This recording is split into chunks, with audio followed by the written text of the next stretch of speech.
When I say the damage that she has done by putting my name on that list, of course I am referring primarily to the damage done to my reputation and to the danger she has put myself and my family in. But I want to reiterate that some of my listeners have taken it upon themselves to cancel contracts with British companies. I'm about to read a letter to you from a devoted listener that I received this morning, and I'll read the entire letter to you from the beginning in a moment. And I'm not going to tell you how much he donated, but it was a 5-figure donation to the Michael Savage Defense Fund. I want to read you one paragraph in this letter. The man has a company that has 800 employees. He said, "We recently purchased and installed several freezing systems from the UK at a cost of approximately $5 million. I called the British Consul General today and left word that we will no longer buy them in the future. We will also cancel our plans to buy the first of 4 packaging systems at $2.2 million each from a British company and will choose otherwise." So when I say damage that Jackie Smith did, I am again appealing to the British government, who perhaps understand what is at stake here. This is only one listener of millions. I have no idea who else might do something in terms of canceling contracts. Again, I want to repeat, I have no grudge against the British people. In fact, I've been an Anglophile all of my life. I've always admired the English people for for many different things. Now let me go into the letter. Dear Michael Savage, I'm a 52-year-old first-generation American. Similar to your background, mine was also unusual and shaped the nature of my destiny and insight to the world. My grandparents fled their home in the Hatay region of Turkey during the genocide, only with their lives. They settled in Jerusalem, where both of my parents were born. God had blessed my grandfather, father, and family. Starting with nothing through great hardship and tenacity, they built a prosperous business. They would design and build tooling and machinery for their automotive engine rebuilding business.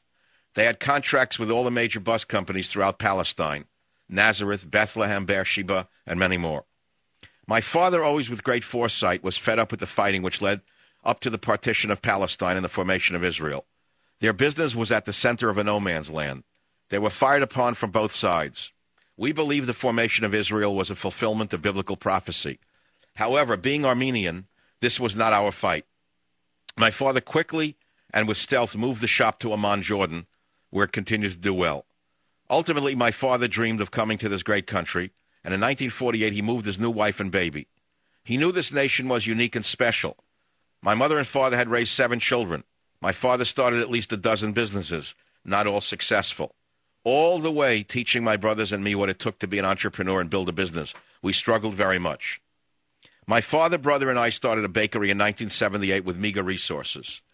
Being machine designer builders, we designed and hand-built a unique high-speed process for baked goods. The company's history was much like your own, Michael, filled with brutal events of survival. I believed it was the prophetic prayers of my grandmother and that preserved us during their flight from the hands of the Turks in 1915. She had said, "Oh God, may one small remnant of bread be left over after our meal, that we won't go on in hunger," close quote. We now, my brothers and I, by God's grace, are the industry leader, employing 800 people, converting 12 truckloads of flour a day into high-quality product at a great value, shipping it worldwide. Even though I have experienced great personal success, the warnings of my grandfather and father, they passed away in 87 and 93, gripped my mind. My father was proud of this country, but constantly feared the poisons of the radical left. He would often comment, "This country will lose its freedom because people don't know the value of what they have."